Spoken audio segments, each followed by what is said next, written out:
back to the channel and welcome back to another episode of Bleeding BNG.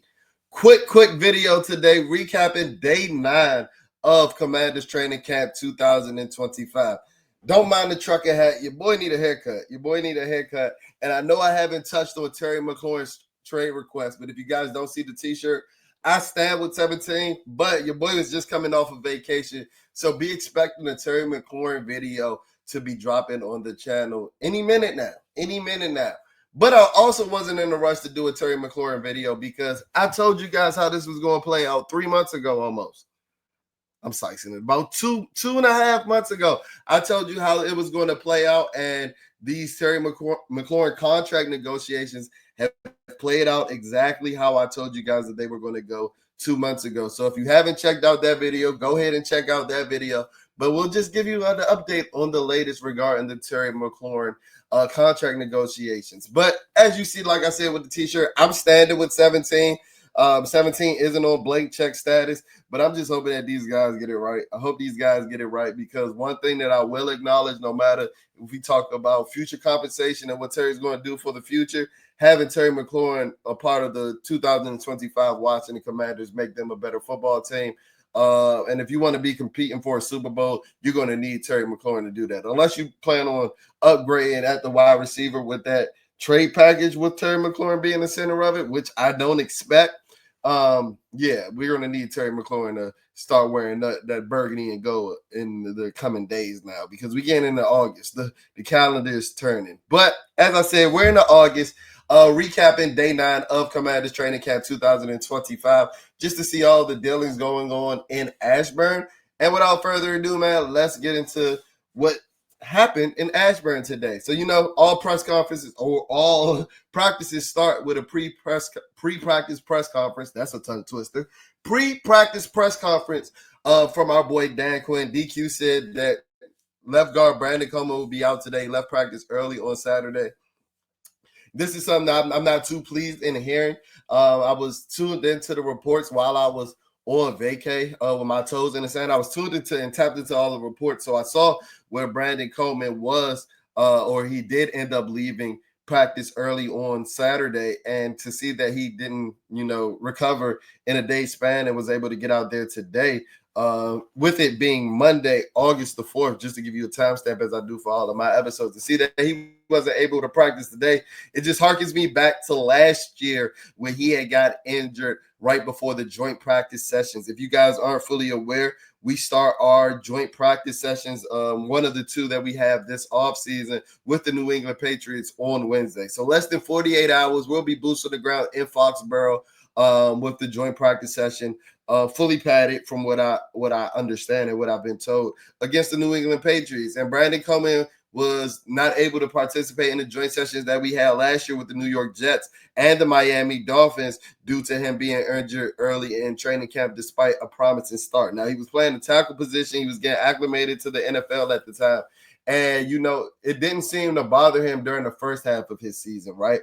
But, injuries started to catch up with him over the course of the second half of the season. And just to see that he hasn't really bucked this trend just yet, I don't love to see it.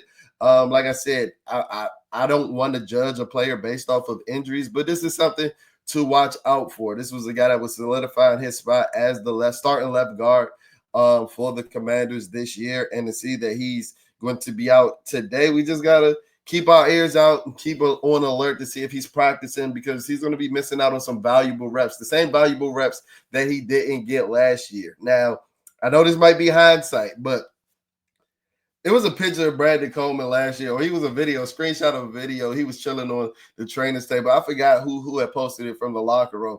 And Brandon Coleman, let me just say this lightly, like no harshness, because, your boy getting 30. I'm packing on a little bit of a dad bod.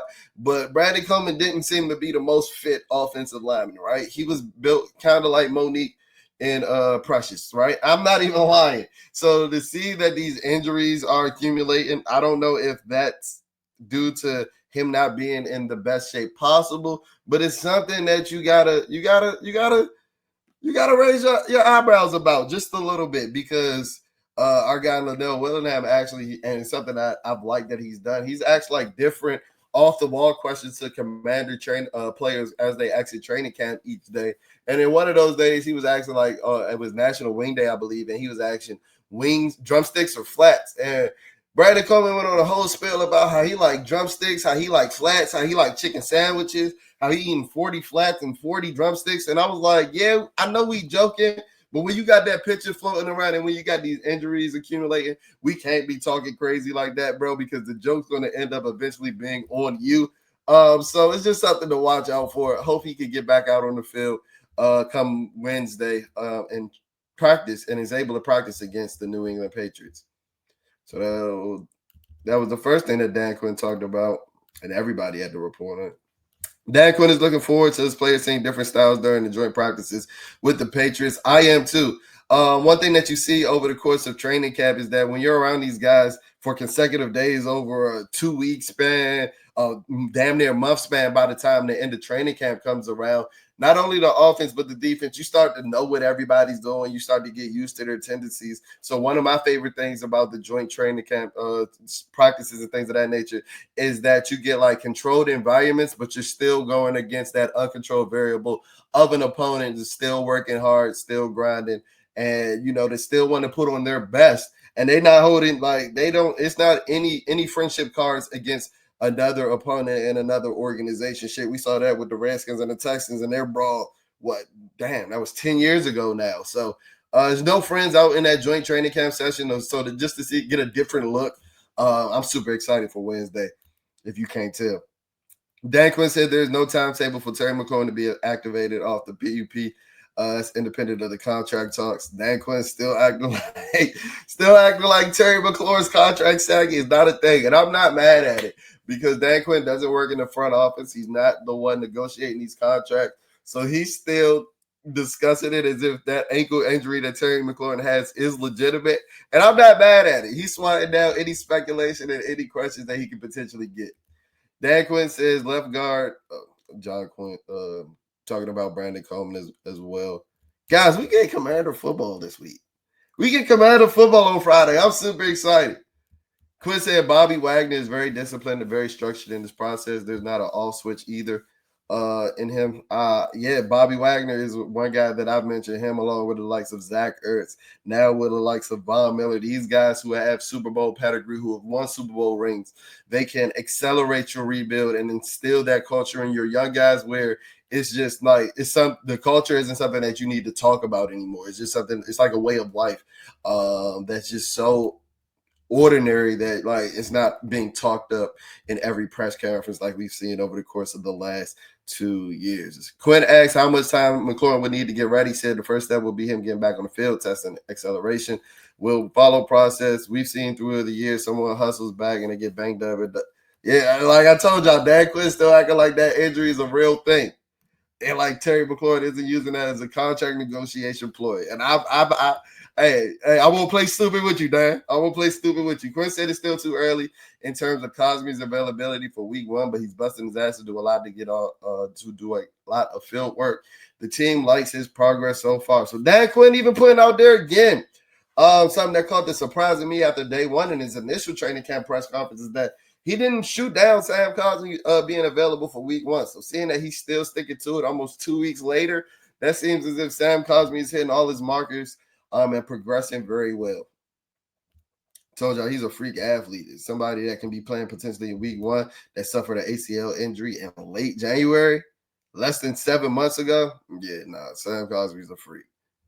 And the quicker we can get out there, the quicker we can build that chemistry on that offensive line. And the sky's not an RB1 in the league. And it seems as if Cliff Kingsbury and Adam Peters might have found the guy to take his chain, to take his spot in Ja'Cory Krosky-Merritt.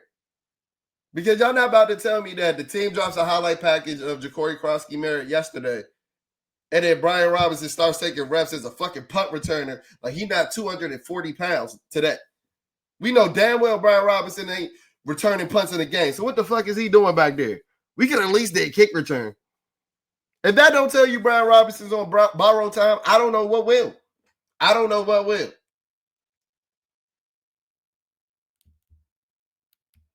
Some more quarterbacks and wide receivers. Debo out on the field. looking fine, looking spry, looking slim. Pause. Is that pause worthy? Bill Merritt making plays again. You know who I don't hear or getting tweeted about making plays? Brian Robinson. Brian Robinson. Debo's just fine. Second play of 11 on 11. He caught a deep ball from Jaden Daniels with the defender glued to him. The Debo to Jaden, or the Jaden and Debo connection just keeps getting growing fonder and fonder without Terry McLaurin. But I would love to get my 17 out there, my man 17 out there, so we can get a little 1A, 1B connection going, and just get as many weapons as possible. Yeah, Debo is looking good. He's having a hell of a cat, but I don't want to go into 2025 with Debo as my wide receiver one. No, even though I think Jaden Daniels can get it done, he could drag me and you to the Super Bowl. I'd rather it be Debo and Terry instead of just Debo. Marshawn Lattimore at work. One of my favorite storylines coming out of camp is how good he's looked. Looks slim. He looks light on his feet. He's a hard worker. And like I said, I don't even need him to get back to that all-pro talent. Give me 85% of that all-pro that Marshawn Lattimore was at one time, and his defense is going to be 100 times better. Not out here for the Commanders. Marcus Mariota, we already touched on that. Frankie Louvu at work.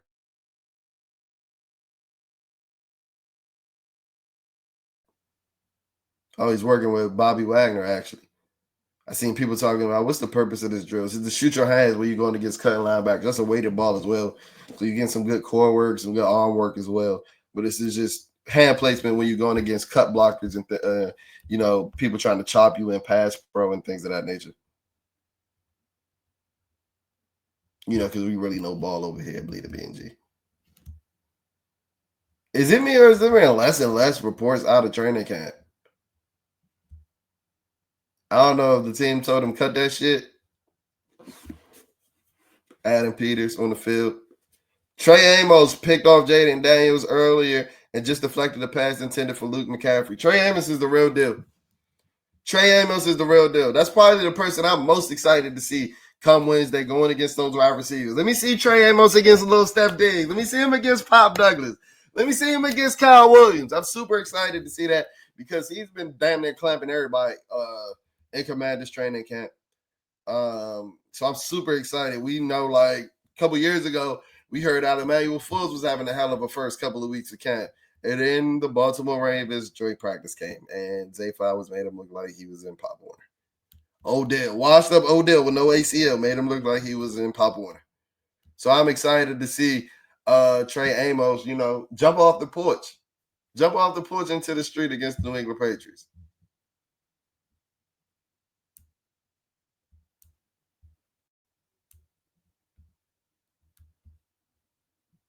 So that seems to be it for the on-field stuff. Joe Witt and Cliff Kingsbury had post-practice press conferences. Joe Witt in his said Trey's had a good day every day. So he's building the days, he's stacking the days. Consistency, that's probably the biggest thing that you want to see from rookies getting acclimated to the NFL. So I'm super excited to see that from Trey Amos.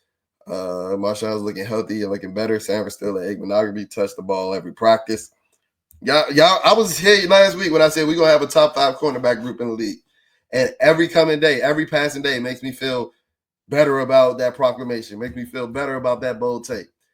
Joe Witt Jr. and Marshawn Lattimore, last year he fought his ass off. He didn't practice very often, but he's a competitor, so he's willing to do that and not be afraid of the result. The dog-ass competitor. Say he remains a really good press player. Nice feet. So to see that he still has that confidence in press shows that, he still has confidence in his speed. While he might not be the 10.0 relative athletic score athlete that he tested out at the combine, he's still a guy that, when healthy, which he wasn't last year, is still an elite athlete that can hold his own on that island.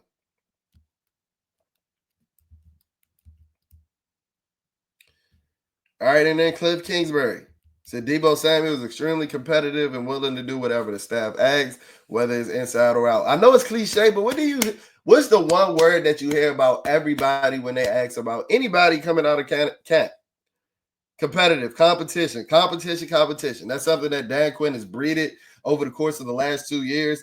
And as I said at the beginning of the video, this becomes more, ordinary to people, like it's going to become an everyday thing where like competition is just what you ooze, and that's one of your foundational principles. Kingsbury said Ja'Cory Cross-Merritt has had a couple good flashes. Looking forward to see how he does against other competition in New England. And I actually watched Cliff Kingsbury's press conference. I know X doesn't allow you to get familiar with the tone that Cliff Kingsbury used when he said this, but he was super excited talking about Ja'Cory Cross-Merritt. Same with Luke McCaffrey. He said he's come a long way since last year, but he even acknowledged that Trey Amos has had his fair share of wins against Luke McCaffrey. So to hear the offensive and the defensive coach kind of acknowledge that, yeah, Trey Amos is that deal. He's that guy. I'm super excited. I can't wait to see the first Trey. I'm gonna need the Trey Amos and Stephon Diggs one-on-one rap like that joint gonna hit like crack in the 80s. That joint gonna hit like crack in the 80s, cuz.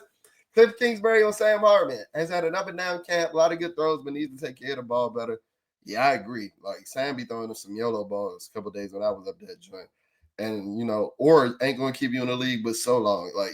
Like good looks, square jawlines, and flow in here. That ain't gonna keep you in the league but so long, my boy. Cliff on Josh Connolly, the guy's super talented that does everything you want. He has to get used to playing the right side, but he's exactly where he wants to be. And that's what I've heard. I didn't want to raise the red flags, but I was out at camp earlier, like I think it was day 3 and day 4, where Connerly looked a little slow-footed, not necessarily because of any athletic limitations, but he looked like he was kind of understanding the playbook, understanding where to be. So I wasn't too alarmed because that's something that you get better with just with reps and being over time and just spending time in camp, doing it over and over again to see that he's coming along well. Still curious to see if he's going to be the starting right tackle come week 1, but to see that he's progressing well is a positive sign. And yeah, we got Jaden Daniels out here signing newborn babies. Jaden Daniels is Jaden Daniels is more popular than the president in Washington, D.C. Now, I know that might not be as hard of a feat as it was 20 to 25 years ago, but Jaden Daniels is that dude. That'll do it for this episode of Bleeding BNG Training Camp Day 9 recap. Hopefully you guys are more informed than you was before you checked out this video, and I'll check in on y'all on the flip side. Peace.